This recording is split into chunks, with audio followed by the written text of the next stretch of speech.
Update 2. I just walked in on my girlfriend of 7 years having an affair with my roommate. It's been a whirlwind since that moment. After everything, my ex made a doctor's appointment to confirm her pregnancy. She texted me about it, asking if I would go with her. I hesitated but eventually agreed, though I insisted my friend Emily accompany her instead. When I arrived at the appointment, I sat in silence as the doctor confirmed the news. My ex was overjoyed, while I felt a storm of emotions. After the ultrasound, I stepped out, needing space to process.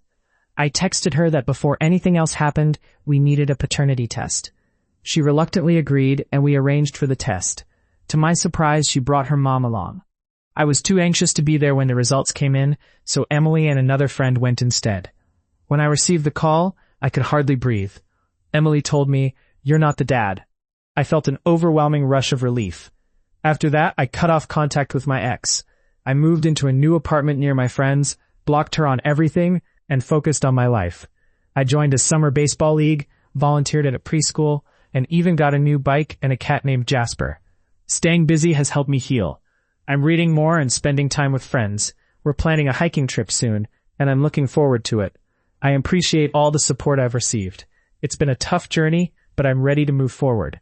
I'm focusing on finishing my degree and deciding what comes next. For now, I'm embracing this new chapter in my life. My parents have opened up their marriage, and I'm so icked out, while my brother is super angry. Hi all. I'm using a throwaway account because I need to vent, but I can't talk to anyone around me. I'm 18, and I got some shocking news while home for winter break. I go to college 2 hours away, while my brother is 20 and goes to school 12 hours away. We both came home for the holidays, and everything felt normal until the day before break ended. My dad said he wanted to drop me off at my dorm a little earlier, so my mom and brother could have some time alone before he left. On the drive, Dad made small talk for a few minutes before getting serious.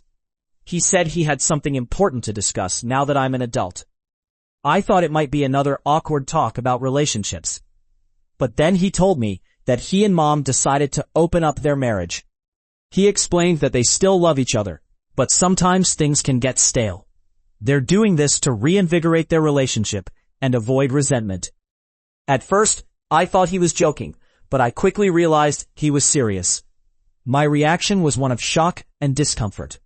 I asked if my brother knew, and Dad said Mom was talking to him about it right then. I couldn't believe it. I stayed quiet for the rest of the long drive, just staring out the window, while Dad tried to explain how adult relationships evolve. When we finally arrived at my dorm, I wanted to push him away after our conversation, but I didn't want to cause a scene.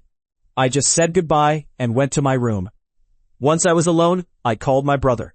He picked up immediately and asked if Dad had told me about the open marriage. I was taken aback and said, "Yes, what's going on?" He was furious and began to share his side of the story. He told me that Dad had pushed for this change and that Mom initially said no.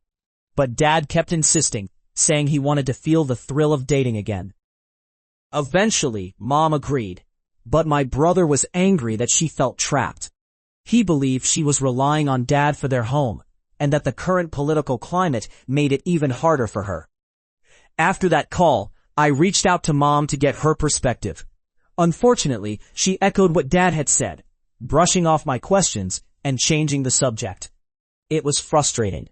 I know my brother is right. Dad was the one who pushed for this, and I can't shake the feeling that he's likely seen someone else. It's unsettling to think about Mom waiting at home while he might be with someone else. My brother is so upset that he's been ignoring their calls and texts. I've been avoiding them too, saying I had schoolwork to focus on. I just don't want to face that weirdness at home.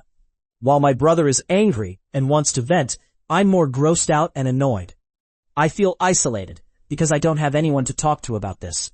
My brother has a girlfriend he can confide in, but I don't have that. I've made a few friends at school, but we're still getting to know each other. I can't just drop something like this on them. I can't tell my best friend back home either. Her mom is a notorious blabbermouth, and I don't want this drama spreading. Our school therapist is overwhelmed, and I don't think my feelings about my parents' open marriage qualify as an emergency. So here I am, venting on Reddit. I don't need advice, just a space to share how I feel. My husband impulse bought a dog. A few months ago, I came across a post where a woman shared how she sat down with her husband and outlined everything she managed at home. It really resonated with me. So when we went to see our therapist, I decided to use that same approach to express how much I do for our new dog. My husband mentioned that owning a dog was a joint effort, and since I'm home all day, it shouldn't be a problem. That's when I realized this had been his excuse for everything: cooking, chores, cleaning. I don't know when I started bending over backwards to accommodate him. We used to be a solid couple who helped each other out. I remember when I was in school, he would come over and clean my apartment during finals. He even took care of my elderly cat when I was away. We had so much fun together.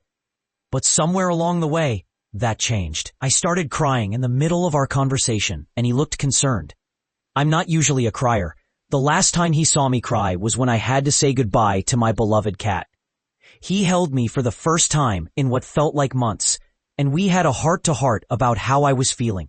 Not just about the dog, but about my job stress, loneliness, and how we didn't feel like a team anymore. I was genuinely worried about us. It seemed to click for him. He began stepping up with the dog, going into work earlier so he could come home and make dinner for us. Over the past few weeks, our routine has improved significantly. We even hired a trainer to help us understand the dog's boundaries, and now he sleeps in his own bed. Our connection has been rekindled. We're watching our favorite shows again and going out more. I've been more assertive about my feelings, and he's been receptive. We're still attending therapy for now. As for the dog, we've decided to keep him. Is he a handful? Yes, but he's a good puppy with a big heart. We have the means to care for him, and he's thriving after training. It feels nice to have a dog again. In short, my husband and I went to therapy, talked through our issues, and are giving our marriage the time and attention it needs to heal. We're keeping the dog. Are we AITA for making fun of a woman for being in her 40s and single? This whole saga began when my husband decided to take my last name. A couple of weeks ago, he got his workplace to officially change it, and his coworkers quickly found out. Reactions were mixed. About half thought it was hilarious, while the other half, including Brenda, were deeply offended. We're in a group chat with his coworkers to organize carpooling during the pandemic, which has been a lifesaver. Since the name change, my husband and I have been dealing with a lot of silly jokes in the chat, which we mostly ignored. Yesterday, things escalated when I asked if someone could take my husband home since I wouldn't be back from work until late. One of his coworkers agreed, and I thought that was the end of it.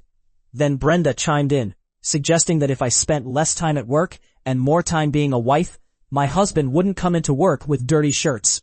I initially took it as a bad joke. My husband is a rural mail carrier, so his shirts often look like they've been through a dusty road in the heat. I do wash them, but there's only so much I can do. I replied, saying I could make cleaning those shirts my full-time job, and it wouldn't make much difference. Brenda shot back, claiming I wouldn't be married long if I kept trying to be the man in the relationship. She said I'd be embarrassed as a wife if I did so little for my husband. I responded that I work more hours and pay the bills, so I think he can handle his own shirts if it's that important. Then she suggested I should learn to take better care of my husband or risk divorce. I couldn't help but reply, I'll let you know when I need relationship advice from someone who is 42 and single. Now Brenda is telling others that I mocked her for being single in her 40s. Honestly, I don't care about her relationship status. But it feels unfair that she can call me a bad wife while I can't point out her lack of experience. To clarify, I help arrange rides because when my husband is out on deliveries, he rarely has cell service. If I find out late that I'll be home late, I need to reach his coworkers directly. After the exchange, my husband texted me saying, "Sometimes I forget you're a tough one who takes no prisoners. I'm so proud." He reassured me that my comment about the bills didn't hurt him at all. In fact, he joked, "Oh yeah, it's so hard having a hot wife who makes good money. Really tough, pray for me." I found out I have a daughter who thinks I was her mother's rapist. It wasn't rape. What next? Just 10 days ago, I received a life-altering email from a woman claiming to be my biological daughter. The letter was long and filled with raw emotion. She shared that she believed she was a child of assault, and, while she didn't want a relationship with me, she felt it was important for me to know about her existence and the pain I had caused her and her family. Reading those words was gut-wrenching. I was shocked, but also skeptical. I've been married for 25 years and have 3 wonderful kids. I've never harmed anyone. It felt like a prank at first. I had done a DNA test 2 years ago, and it hadn't shown any unknown children. But when I logged in, there she was. Through some research, I discovered her mother was a woman named Terry, someone I had dated briefly in college. We had a casual encounter one night, and I remembered it as completely consensual. After that, we went back to the party and had a great time. I never thought much about Terry after that summer. We had parted ways amicably. One of the reasons we weren't compatible was our differing backgrounds. She was Catholic, and I'm Jewish. I suspect that when she found out she was pregnant, she might have felt pressure to say it was assault, rather than admit to premarital relations with a Jewish guy. I can only guess what led her to that decision. It breaks my heart to think that my daughter has grown up believing such a painful lie about her origins.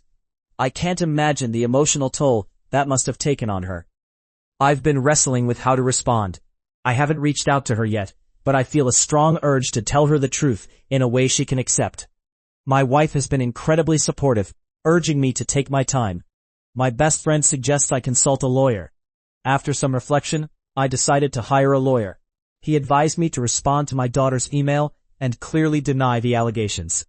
I wrote her a brief message, explaining how I met Terry, and emphasizing that our encounter was consensual. I wanted to be careful not to attack Terry, while still expressing sympathy for my daughter's situation.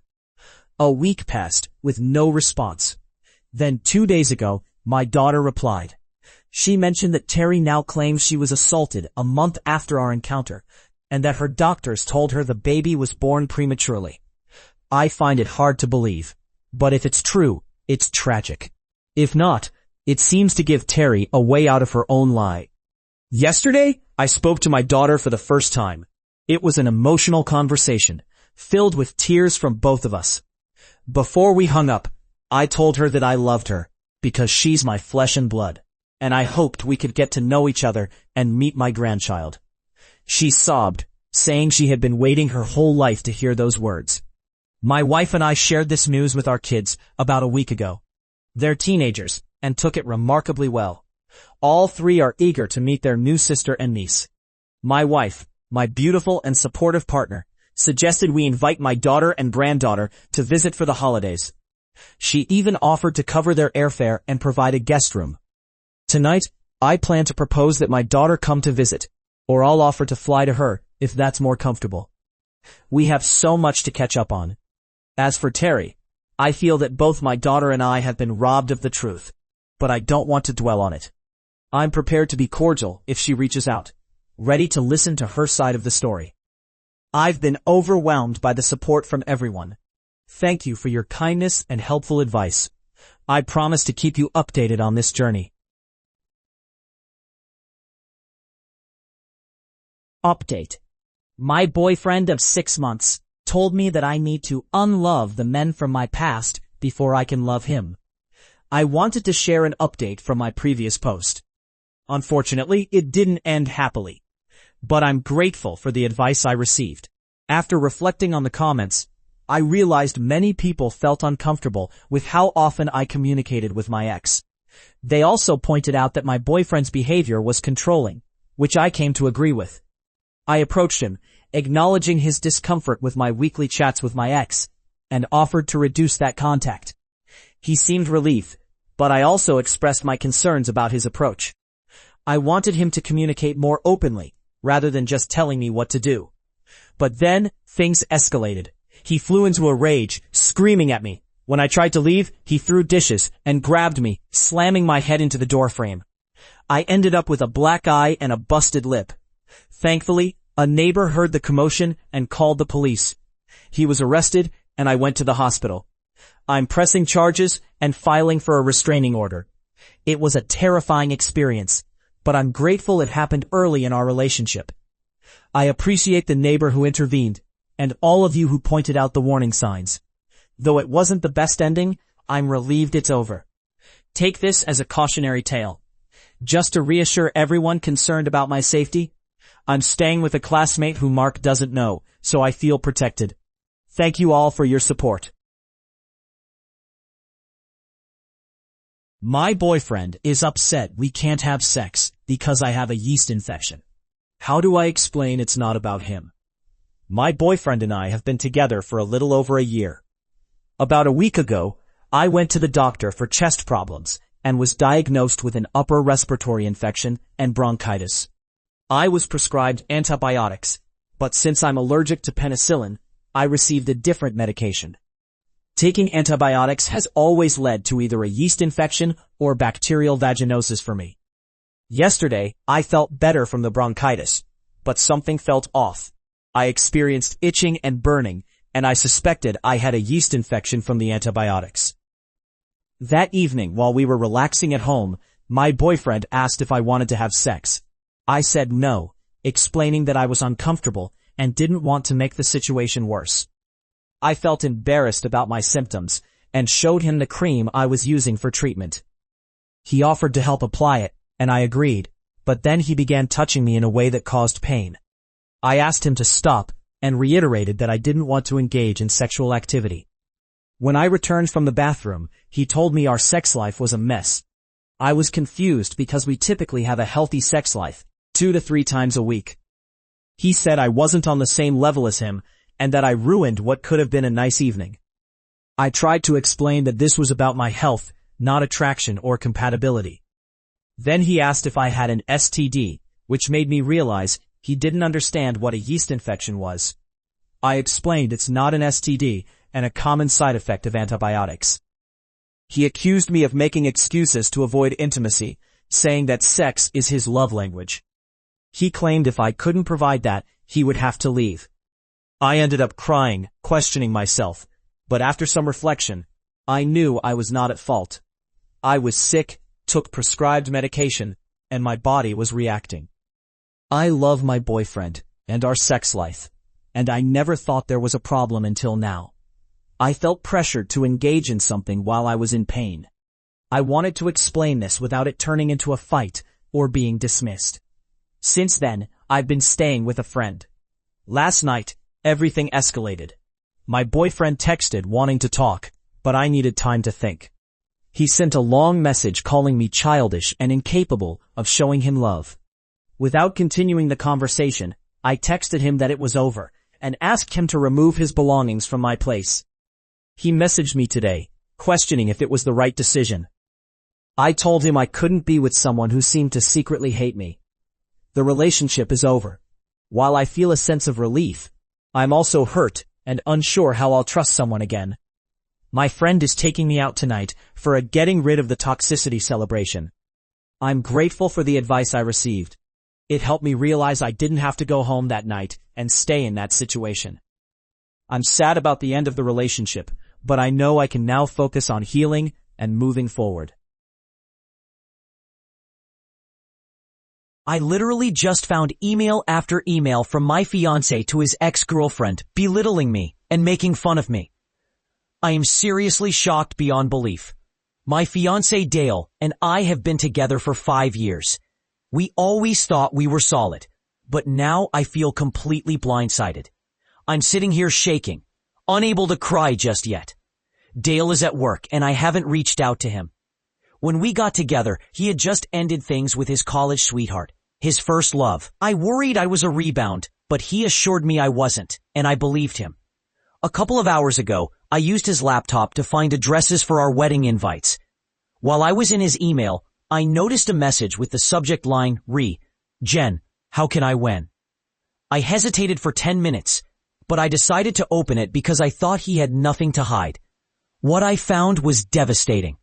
Dale is still in love with Jen. He thinks about her constantly and even makes fun of me in their conversations. One email had her asking why I don't make him happy, and he responded that I try, but I'm just not good enough. He said, I love her, but the only way I can get off is when I think about you. He even mocked my scar from a serious car accident I had as a teenager, saying it looked like something out of a movie. That scar is a reminder of my survival, and to hear him make fun of it felt like a punch to the gut. The emails continued, some explicit, and it became clear that this wasn't the first time they had reconnected. He expressed doubts about marrying me, and even said he thinks about leaving me constantly. Unfold with anger and heartbreak. I know I deserve better, and I'm not going to stay. Despite what he said, I know my worth. I'm furious and want to throw his things out, but I won't give him that satisfaction. I'm not sure why I'm sharing this. It's too fresh to talk to friends or family. Should I just pack my things and leave without explanation? I don't want to confront him in a way that shows my hurt. I just needed to share this so I don't feel so alone right now. I have been in love with my best friend's boyfriend for years, and now we're dating and I feel like I'm betraying her. I had a best friend for 20 years. We grew up together, sharing everything. She was my rock. She had a boyfriend who she was with for about 5 years. About 3 years into their relationship, I realized I had feelings for him. I hated myself for it. I never acted on it, never flirted, and never crossed any lines. I pushed those feelings down, knowing I loved my best friend more than anything. Then, she died suddenly a couple of years ago. I completely fell apart. I was lost in my grief, and honestly, I don't remember much from that time. Her boyfriend and I stayed in touch during the first year after her death, but it was sporadic. We checked in on each other, shared memories of her. It was heavy, but comforting to connect with someone who loved her as much as I did. The year after that, I moved to Europe for work, and we barely talked. Life just kept moving. A few months ago, I returned home for a holiday and ran into him at a mutual friend's party. I didn't expect much, but we ended up talking the entire night. We laughed, reminisced about her, and shared where life had taken us. At the end of the night, he asked me out. I said yes, even though I felt sick to my stomach. Now we're dating, and I'm so conflicted. On one hand, I care about him deeply, and being together feels natural in a way I didn't expect. On the other hand, I feel like I'm doing something wrong, like I'm betraying her memory or breaking some unspoken rule. I keep asking myself if this is messed up, if I'm a terrible person for being happy with him. I loved her so much, and I would have never done this while she was alive. Sometimes, I think I deserve to be alone because of this. Other times, I wonder if life is already cruel enough, and maybe this is just something complicated that happened after a lot of loss. I don't really know what I'm looking for here. I just needed to share this because I can't talk to anyone about it without feeling judged. We just found out my husband has a daughter he didn't know about, and I couldn't be more excited. I've been with my husband for 13 years, and we have 3 boys together who I love more than anything. My husband has never given me a reason to doubt him. He's a homebody, always trusting me with his phone and everything else. He's a wonderful husband and an even better father, and I feel truly blessed to have him in my life. A few weeks ago, he received a message on Facebook from a teenage girl introducing herself as his daughter. He was taken aback, having no idea she existed. She mentioned her mother, and he immediately recognized her. They had dated for a couple of months 17 years ago, so it all started to make sense. The girl, now 16, looked just like him. She shared that her mother had passed away a few years back, and she had been living with her uncle ever since. She had wanted to reach out for a long time, but felt scared and shy. Finally, she mustered the courage to connect with him. My husband told her about me and our kids, and he invited her over. She and her uncle live half an hour away, and 2 weeks ago, they came to visit. When I saw her in person, I was struck by how beautiful she is. She was shy, but we talked for hours. She met our kids and my husband embraced her warmly. She even let me hug her, saying she liked it. Since then, we've been talking every day. My husband has fallen in love with her and wants her to move in. Honestly, I would love that too.